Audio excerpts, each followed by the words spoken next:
At 60, you don't run away from life. You run toward it, preferably with champagne service. This wisdom belongs to me, Valentina.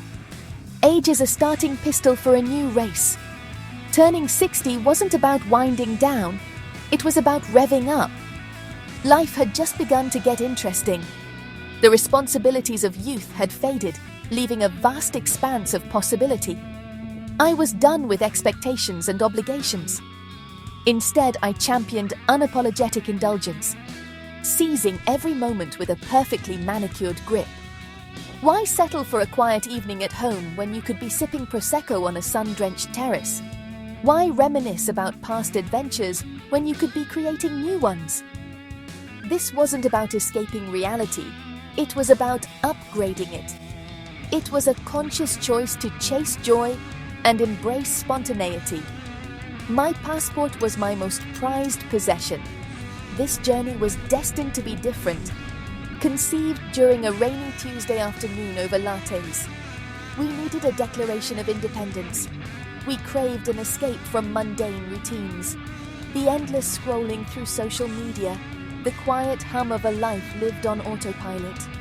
We wanted sunshine, laughter, and the unexpected. The destination was Greece, a land steeped in mythology and romance. A no-rules vacation, leaving our inhibitions and sensible shoes at home. The plan was simple: exist in a state of blissful freedom. We would say yes to invitations, flirt with handsome strangers, and dance until the sun came up, proving the spark doesn't dim with age. My voiceover captures this spirit perfectly. It's not a retreat but a sprint toward life's most beautiful corners. We were flying toward a version of ourselves we had almost forgotten. The adventure was about to begin, and we were ready for takeoff.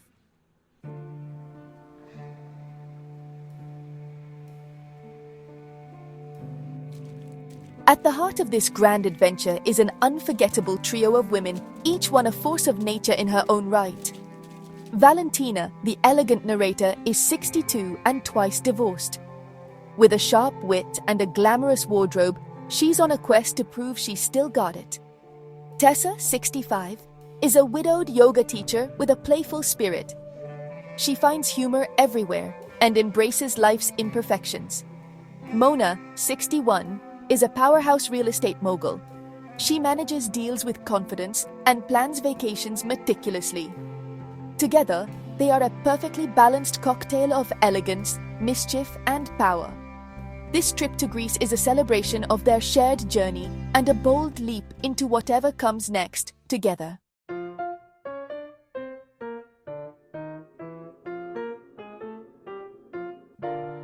The adventure begins not with calm, but with a whirlwind of laughter and chaos at the airport. Dressed to the nines, the trio's arrival is pure, glamorous mayhem. Valentina's suitcase vanishes, sparking a wild search and a flirtatious mix-up. Tessa mistakes a priest for their driver. Mona tries to restore order.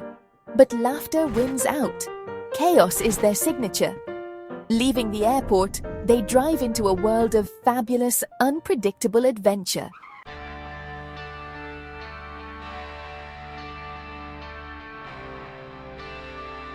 The car winds up the dramatic cliffside roads, each turn revealing breathtaking Mediterranean views. Whitewashed villages cascade to the blue Aegean, a postcard-perfect scene. Arriving at their five-star resort, the women fall silent in awe. The lobby's glass wall offers a panoramic sea view, paradise unveiled. Alexios, the charming manager, greets them with a warm smile. Valentina feels an instant spark. Mona remains skeptical. A mysterious tuxedo bag in their luggage hints at surprises ahead.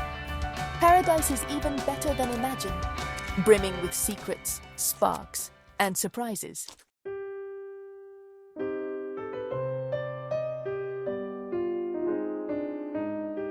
The drive from the airport was cinematic. Cliffside roads, the Aegean sparkling below, and whitewashed villages perched above the sea. Their destination, Elysian Shores, a five-star resort promising serenity and adventure. The lobby was a modern temple of indulgence, sunlight pouring over marble floors and panoramic sea views. For Valentina, Tessa, and Mona, this was the perfect place to begin their no-rules pact. Here, the chaos of the world faded, and anything felt possible.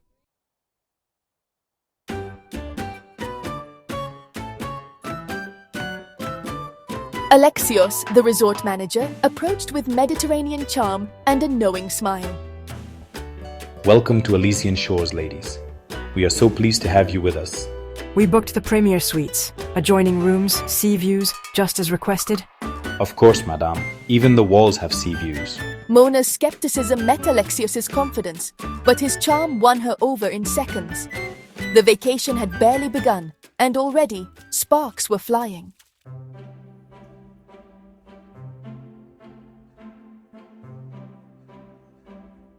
As Alexios handled check-in, the bellhops lined up their luggage, except for one odd addition, a tuxedo bag. That's not ours. The tag says it belongs with your luggage, madam. Unless I'm planning to crash a fancy party, I have no use for a tuxedo. The lost tuxedo was a hilarious mystery, a sign that this trip would be anything but predictable. Laughter echoed in the lobby. The adventure was officially underway.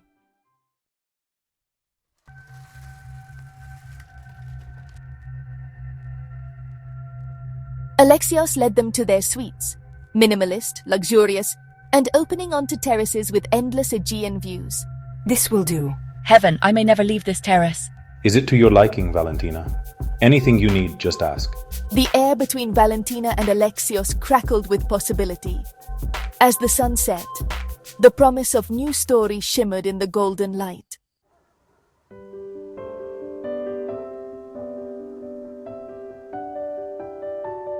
Poolside, Tessa's curiosity led her to Nico, a charming local fisherman turned entertainer. For the lady who looks like she knows how to enjoy life. What is this magical elixir? Aphrodite's kiss. It's said to cause dizziness or permanent attraction. Tessa laughed, the flirtation as bright as the Greek sun. The game had begun.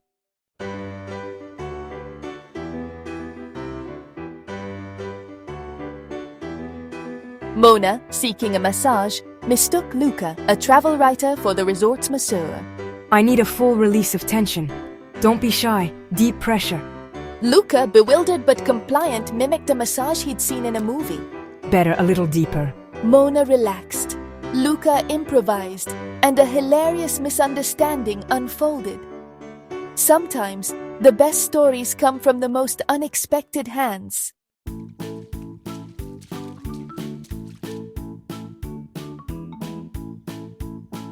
By the pool, Tessa and Nico's banter grew playful and warm. You have the balance of a seabird, Tessa. Strong and elegant.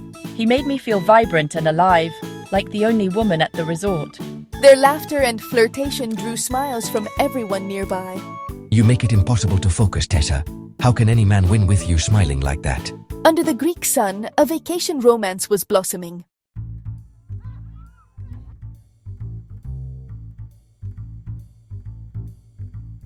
Meanwhile, in the secluded alcove, Luca, our impromptu masseur, was, very much in over his head. His massage consisted of a series of awkward shoulder kneads and hesitant back rubs. Miraculously, Mona seemed to be enjoying it, or at least she was enjoying the idea of it, letting out these periodic sighs of relaxation. You know, I think I'm getting the hang of this. Maybe I missed my true calling, Emboldened by his apparent success, Luca grew a bit more confident. He remembered a yoga class he'd once taken and tried to incorporate a gentle stretching motion, pulling lightly on one of Mona's arms. And then, just at that moment, his own resort-issued press badge, tucked into his shirt pocket, decided to make its appearance. The plastic badge swung forward on its lanyard and landed with a soft clatter on the daybed, right next to Mona's head. Travel journalist? Mona opened one eye. Her tranquil state instantly shattered. She stared at the badge, which clearly read, Luca Santini, travel journalist, Wanderlust Weekly. The words seemed to hang in the air, each one a small explosion in the quiet alcove. She slowly pushed herself up, her expression shifting from blissed-out relaxation to icy fury in a matter of seconds. She snatched the badge and held it up, her eyes narrowing into dangerous slits. You were taking notes on me? Was I just research for your little story? Luca froze, his hands hovering mid-air. The game was up. I can explain. His suave writer's demeanor completely deserted him. He felt his face flush with embarrassment. He'd been caught not only in a lie, but in a ridiculous, almost farcical situation. He was supposed to be a sophisticated observer of human nature, and here he was, masquerading as a masseur for a real estate mogul he'd been secretly profiling for his story. It was, truly, a journalistic and personal disaster of epic proportions. The serene poolside setting suddenly felt like a courtroom, and he was the one on trial. Mona stood up, wrapping her kaftan around herself like a suit of armor. She was no longer a relaxed vacationer. She was the CEO of a major company who had just been deceived. You were taking notes on me? Was I just research for your little story? She was furious, but beneath the anger another emotion flickered. Intrigue. The audacity of it was almost impressive. Yes, I was, and you are far more interesting than I ever imagined. The poolside shenanigans had taken a sharp, dramatic turn.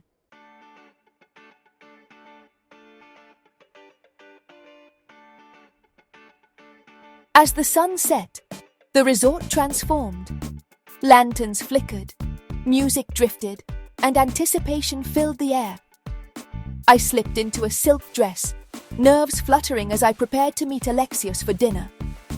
We dined on a private balcony above the sea, the sky blushing pink and orange. The island has a way of revealing its stories to those who listen. I was captivated by Alexios, his warmth, his stories, and the mystery in his eyes. The air between us shimmered with possibility, desire, and secrets yet to be revealed.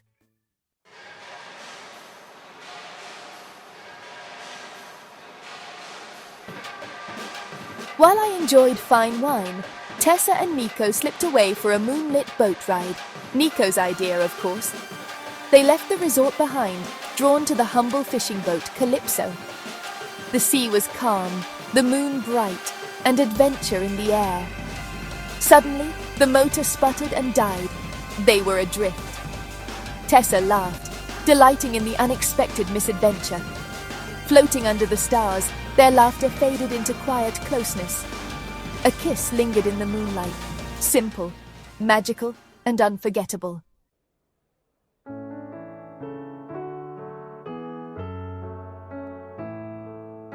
Back at the resort, the poolside alcove had become a stage for a very different kind of drama.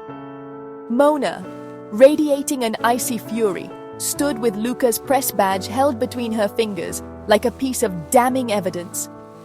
The earlier tranquility was shattered, replaced by a tense, charged silence. Luca knew he was in an impossible position. This formidable woman, who he had so spectacularly misjudged and deceived, held his professional integrity and his burgeoning personal interest in her hands. He saw the anger in her eyes, but also a flicker of something else, a sharp, analytical curiosity. She wasn't just mad, she was intrigued by the sheer audacity of his actions. So, what's the title of your little exposé? Cougars on the prowl? Desperate divorcees in Greece? Each suggestion was a sharp jab designed to wound. Luca winced, but held her gaze. He realized that a simple apology would be dismissed as weak. A woman like Mona respected strength and honesty, even if it was inconvenient. Taking a deep breath, he decided to lay his cards on the table, a risky move that felt like his only option. The working title is Tangled in Paradise. The title gave Mona pause. It was better than she expected, less judgmental, more evocative. Luca pressed his advantage, his passion for his work overriding his embarrassment. He explained that his article wasn't about mocking older women, it was about celebrating them.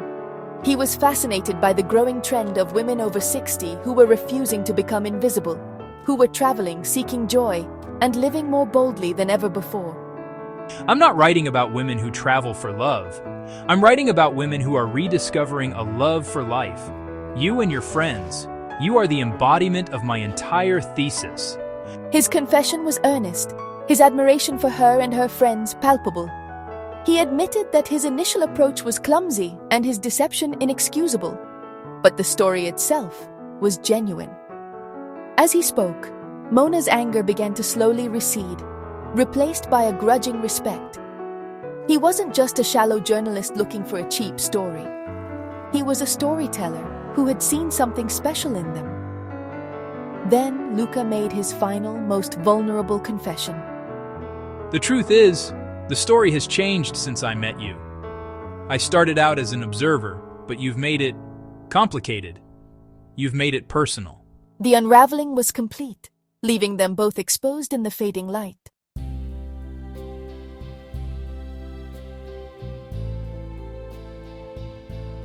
Out on the tranquil Aegean, the moonlight drew out secrets like the tide. Tessa and Nico, surrounded by the vast sea, let their masks fall away. She spoke of loss and the guilt of rediscovering joy. Nico, too, confessed his fear of real intimacy after heartbreak. "It's easy to make a woman laugh for an afternoon," he said. "The quiet moments, they scare me." Tessa reached out, her touch a gesture of empathy. In that moment, adrift together, they found hope in shared vulnerability.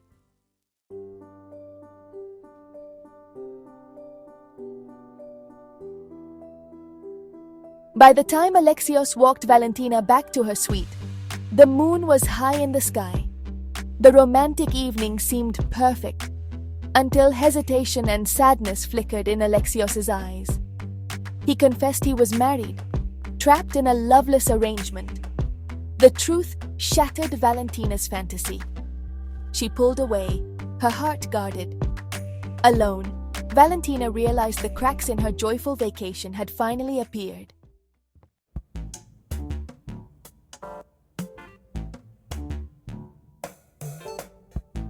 After a night of revelations, the three friends found themselves in the hotel's opulent lounge, each seeking solace and a strong drink. The air was thick with tension as Valentina, Mona, and Tessa settled into plush armchairs. Suddenly, the men at the heart of their turmoil appeared, turning the lounge into a stage for confrontation.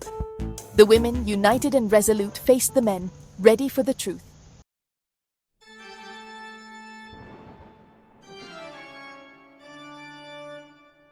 Just as the tense tableau solidified, a low rumble of thunder echoed in the distance. The sky outside the lounge's grand windows, which had been a placid, starry canvas moments before, was now being consumed by dark, churning clouds. A sudden gust of wind rattled the glass, and the first heavy drops of rain began to streak down the panes. A summer storm was rolling in off the Aegean, swift and dramatic, a perfect mirror for the emotional tempest brewing inside the room. The lights in the lounge flickered for a second, casting long dancing shadows that made the scene even more theatrical. It was as if the island itself was holding its breath, waiting for the inevitable downpour of confessions. The storm seemed to break the spell of silence. Spurred on by Mona's command, the men began to speak, their confessions tumbling out one after another.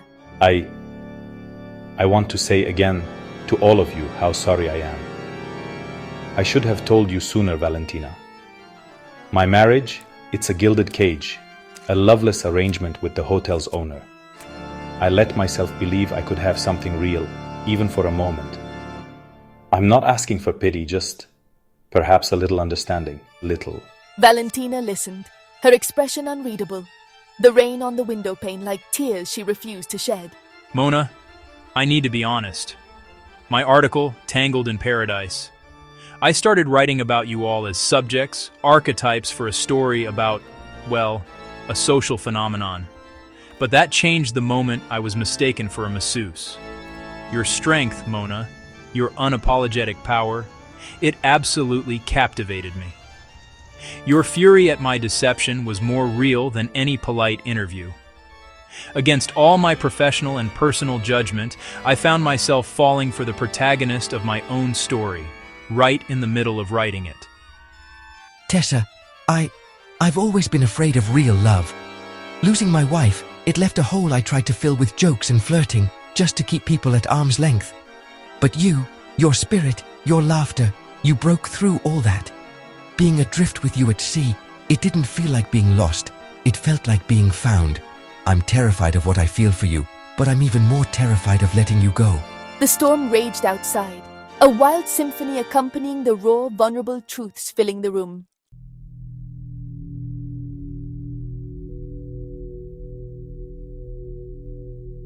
As the men's confessions settled, laughter joined the rain. It started with me, a low chuckle that grew into my signature giggle. We came for sun and relaxation, but found ourselves in a messy, human story. Tessa's laughter cut through the tension, reminding us that even in drama, there's absurdity and light. This was the unwritten chapter, one we were creating together, uncertain but hopeful.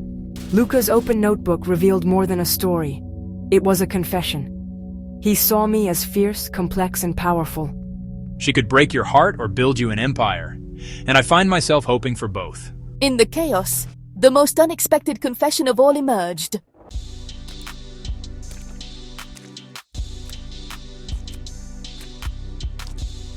As the storm eased, the lounge's energy shifted from confrontation to quiet understanding. We were two ships passing in the night, sharing a brief connection before moving on. It wasn't rejection, but a statement of self-worth and independence. Courage sparked between us, a quiet promise in the aftermath. The chaos of the night didn't bring a perfect ending, but a hopeful new beginning as the storm finally passed.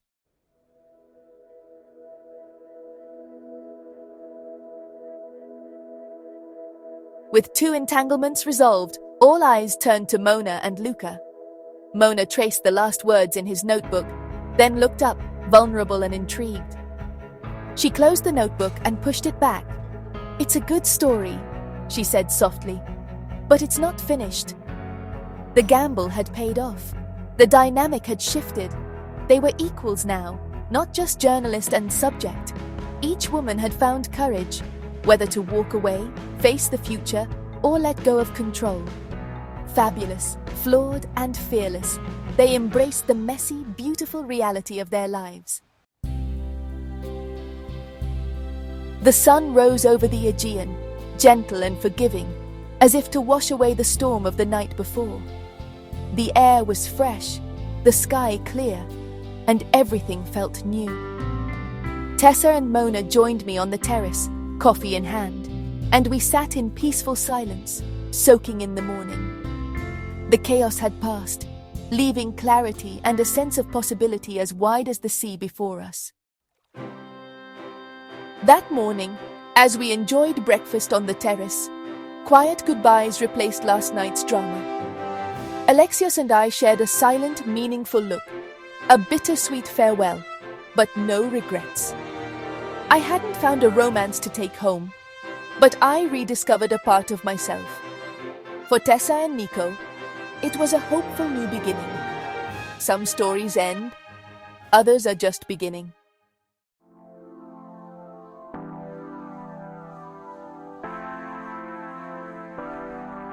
On the flight home, the cabin buzzed with the quiet hum of the engines, a soothing sound that encouraged reflection.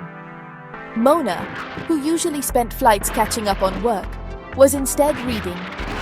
Luca had given her a printed copy of his final article, the version he would be submitting. He had rewritten the ending after their tumultuous night. She read the words, her heart giving a small, unfamiliar flutter. He had woven our personal dramas into the narrative, transforming it from a simple travel piece into a moving commentary on life, risk, and the surprising nature of the human heart.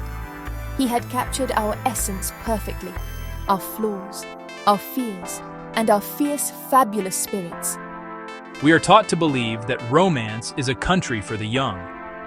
But perhaps it is the more seasoned travelers who navigate it best. They have better maps. They know which roads are dead ends, and they appreciate the view more. What I learned in Greece is that love has no age. It has no expiration date. It only has courage. The words were a perfect distillation of our entire adventure, a beautiful truth we had all discovered in our own ways. Peering over Mona's shoulder to read the final lines, I nodded in agreement. I thought of my decision to walk away from Alexios. It had taken courage to say no to a beautiful, tempting fantasy in favor of my own peace of mind and self-worth. It was the kind of courage I hadn't possessed in my youth, a wisdom earned through experience. I realized I didn't need a man to prove I still had it. I had proven it to myself by choosing my own happiness over a complicated, compromised love. That was a victory far more satisfying than any fleeting romance could ever be. Listening to you both, I keep thinking about my promise to see Nico again. It's going to take courage to fly back to that island, to open my heart to those quiet moments I once shared with someone else. It's a brave leap into a new and uncertain future. The article is right. It's not about age. It's about having the nerve to show up for your own life, to take a chance, to be vulnerable, and to believe that the best stories are often the ones that begin long after you thought the book was closed. We're all living proof of that courage, aren't we? Each in our own beautifully tangled way.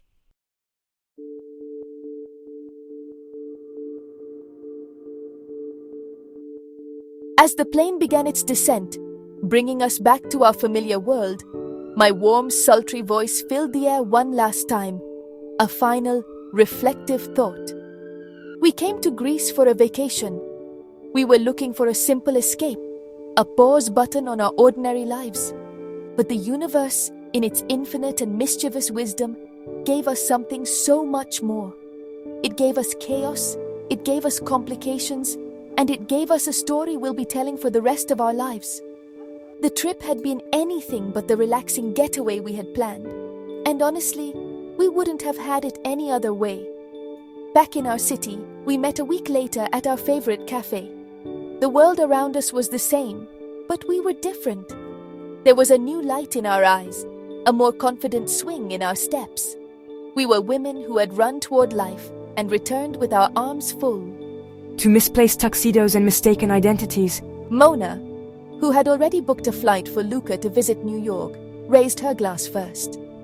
Her old control replaced by a playful sense of adventure. She was finally embracing the glorious messiness of life. To broken boat motors and brave confessions. Tessa, her phone buzzing with a text from Nico, lifted her glass next. Her future felt uncertain, but wonderfully exciting. A blank page waiting for a new story to be written in the quiet moments. She was no longer just a widow. She was a woman on the cusp of a new adventure, a woman who had learned that being a little adrift was the best way to find a new shore. The fear was still there, but now it was overshadowed by a thrilling sense of hope. And to tangled hearts and untamed adventures. We clinked our glasses, the sound a bright, happy punctuation mark on our incredible journey. We had set out to prove we still had it, and we had discovered that it was never something we could lose. It was our resilience, our humor, our courage, and the unbreakable bond of a friendship that could weather any storm. Paradise had been tangled, but our hearts were, and always would be, gloriously and untamedly alive. If you enjoyed our wild ride through paradise, don't forget to hit that subscribe button, give us a like, and share your own untamed adventures in the comments below. We'd love to hear your stories, and who knows, maybe your next adventure will be just as unforgettable. Thanks for joining us.